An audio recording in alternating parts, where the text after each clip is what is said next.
வணக்கம். மே 16 நிகழ்ச்சியை தொகுத்து வழங்குவதற்காக காயத்ரி. ஒட்டுமொத்த தேசமும் ஆர்வத்தோடும் எதிர்பார்ப்போடும் காத்திருக்கும் நாள் எது அப்படின்னு கேட்டா அது மே 16.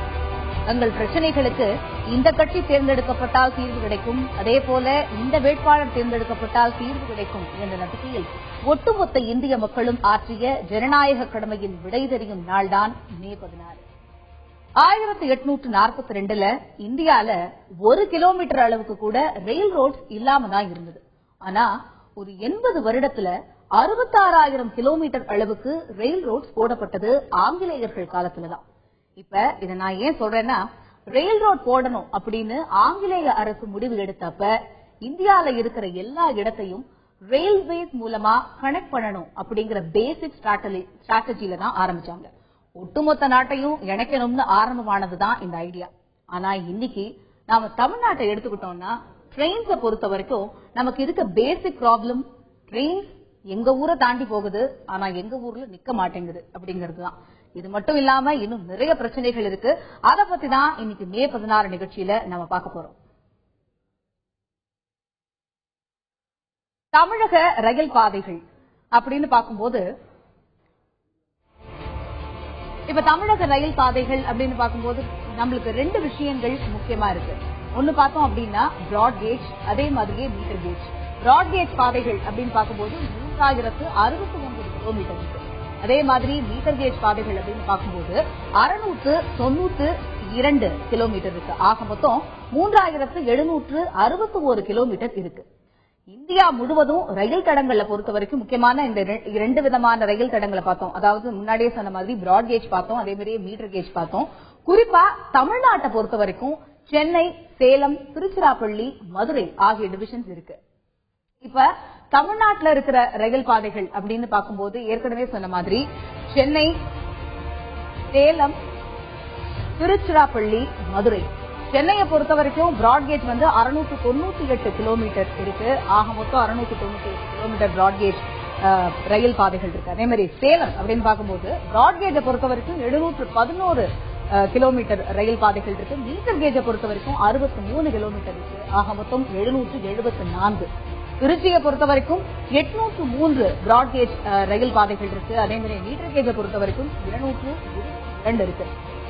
ஆக மொத்தம் 1025. மதுரை கோட்டம் பொறுத்த வரைக்கும் பிராட்கேஜ் 896 கிலோமீட்டர் இருக்கு. Metre gauge 398 kilometre. ஆக மொத்தம் 1294 கிலோமீட்டர் ரயில் பாதைகள் மதுரை கோட்டத்தை பொறுத்த வரைக்கும். இது ஒட்டுமொத்த தமிழகத்துக்கானது. இதுல ரயில்வே டிவிஷன்ஸா இருக்க குறிப்பிட்ட ரயில்வே டிவிஷன் கண்ட்ரோல்ல எத்தனை கிலோமீட்டர் ரயில் ரோட் இருக்கு அப்படிங்கறத பத்தி தான் நாம இப்ப பார்த்தோம்.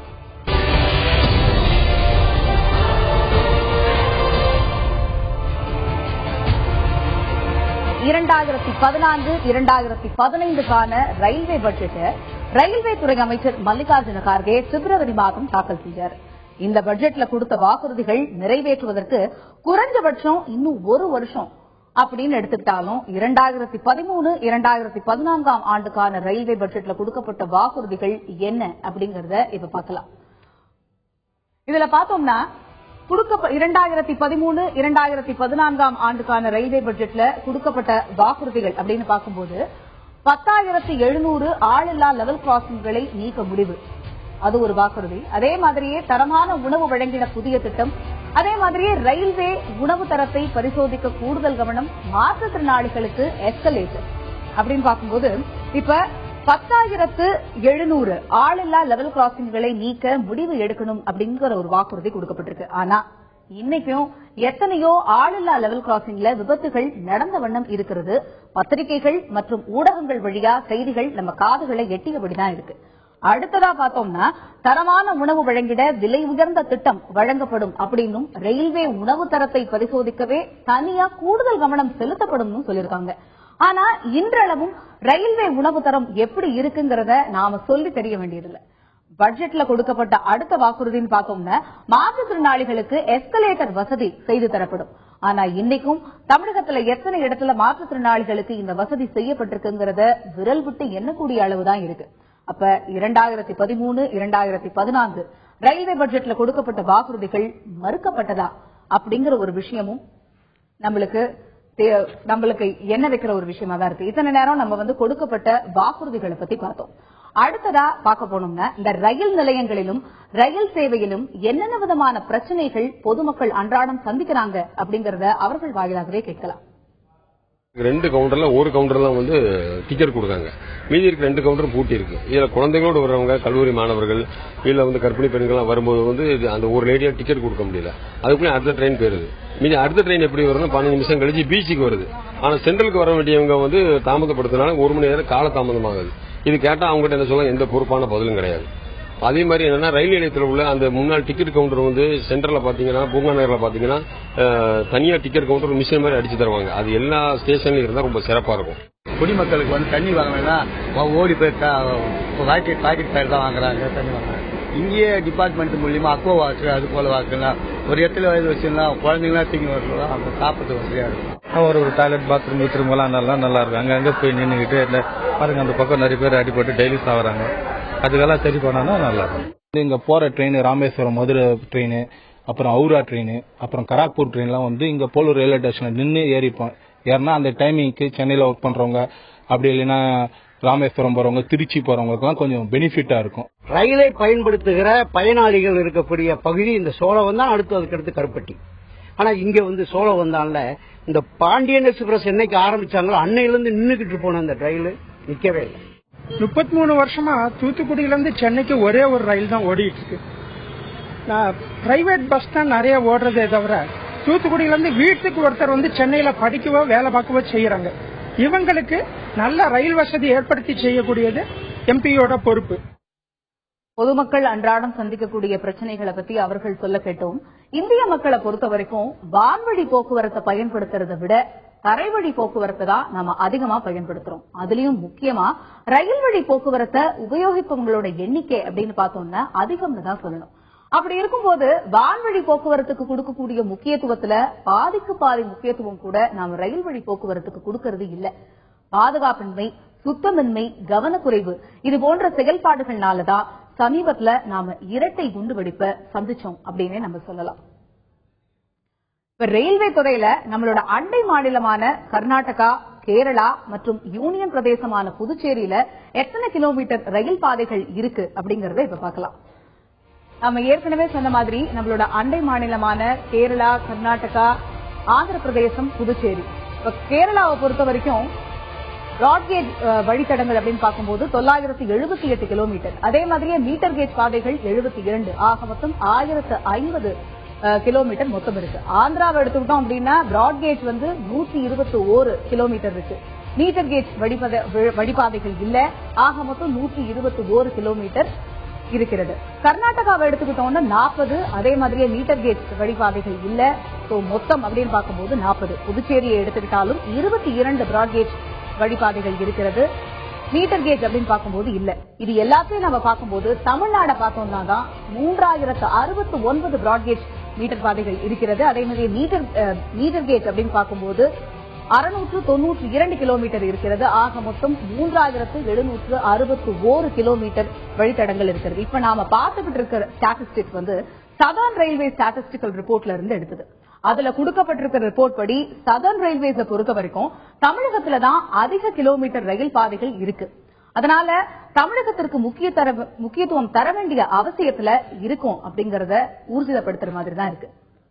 இப்ப பார்த்தோம்னா சேலம் ரயில்வே கோட்டம் தொடர்ந்து புறக்கணிக்கப்படுறதுக்கான காரணம் என்ன அப்படிங்கறத இப்ப பார்க்கலாம். சேலத்துக்கென்று சரியாக நிதி ஒதுக்கீடு செய்வதில்லை. சேலத்து ரயில்வே கோட்டத்திற்கென்று ரயில்வே வளர்ச்சி பணி திட்டங்கள் எதுவுமே சரியாக நிறைவேற்றப்படுவதில்லை. சுருக்கமாக சொல்லப்பட வேண்டுமானால் சேலம் ரயில்வே கோட்டம் தொடர்ந்து ஒவ்வொரு பட்ஜெட்டிலும் ரயில்வே பட்ஜெட்டிலும் புறக்கணிக்கப்பட்டுதான் வருகிறது. இதுதான் நிதர்சனமான உண்மை. அதுக்கெல்லாம் என்ன காரணம் என்று கேட்டால் நாம் வெட்கப்படாமல் ஒப்புக்கொள்ள வேண்டிய ஒரு சின்ன விஷயம், சேலம் ரயில்வே கோட்டத்தை பொறுத்தவரை சேலம் மக்களிடம் சரியான விழிப்புணர்வு இல்லை என்பதுதான் என்னை போன்ற வணிகர்களுடைய தாழ்மையான கருத்தாக இருக்கிறது. வணிகர்கள் அவ்வப்போது கோரிக்கை வைக்கிறார்கள், போராட்டம் நடத்துகிறார்கள். ஆனால் பொதுமக்களை பொறுத்தவரை விழிப்புணர்வுடன் செயல்படுவதில்லை என்பதுதான் என்னை போன்றவர்களுடைய தாழ்மையான கருத்தாக இருக்கிறது. இந்த விழிப்புணர்வுக்கு மக்கள் செய்ய வேண்டியது, ஒவ்வொரு மக்களும் தன்னுடைய எண்ணத்தை போர்க்குணத்தோடு போராட்டம் நடத்த தேவையில்லை.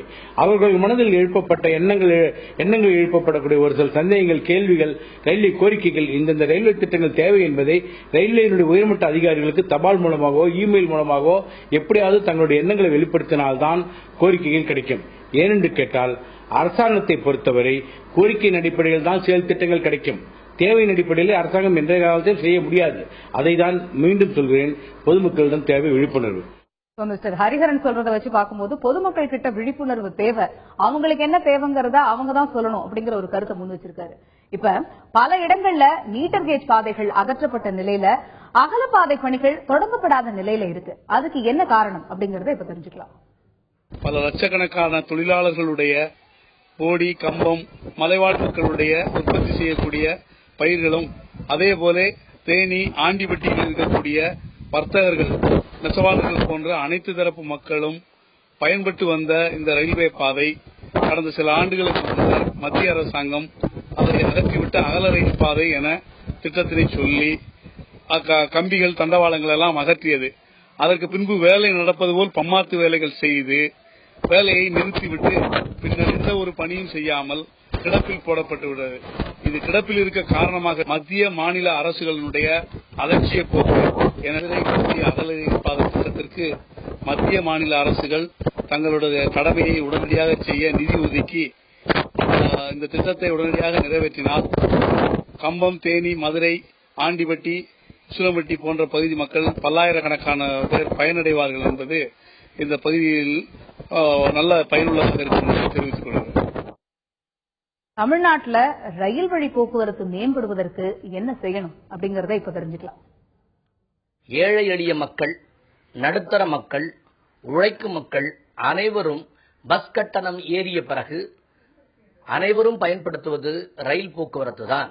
29, 25 கம்பார்ட்மெண்ட் விடுகிற அந்த ரயில்வே நிர்வாகம் ஏனோ 1, 2 அது இணைக்க மறுக்கிறது, 1, 2 அதை சேர்க்க மறுக்கிறது என்று சொன்னால் எங்களுக்கு தெரியவில்லை.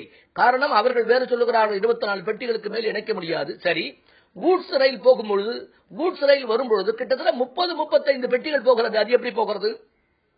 இதே இன்ஜின் தான் அந்த கூட்ஸ் ரயிலையும் இழுக்கிறது. எங்களுக்கு தெரியவில்லை. ஒருவேளை பிளாட்ஃபார்ம் இல்லை என்று ஒருவரை நாங்கள் கேட்கிறோம். பிளாட்ஃபார்ம் போதவில்லை, ஆகவே அது எங்களால் பயணிகளுக்கு அதை பயன்படுத்த முடியவில்லை என்று சொல்கிறார்கள். நாங்கள் திருப்பி ரயில்வே நிர்வாகத்தை கேட்கிறோம். மக்களுக்காக ரயில்வே நிர்வாகமா, ரயில்வே நிர்வாகத்திற்காக மக்களா? கோடை காலமா? சென்னையில் இருப்பவர்கள் எல்லாம் திருநெல்வேலி, திருச்செந்தூர் போக வேண்டும் என்று நினைக்கிறார்களா? அதிகமாக கூட்டம் வருகிறதா? அதிகமாக ரிசர்வேஷன் வருகிறார்களா?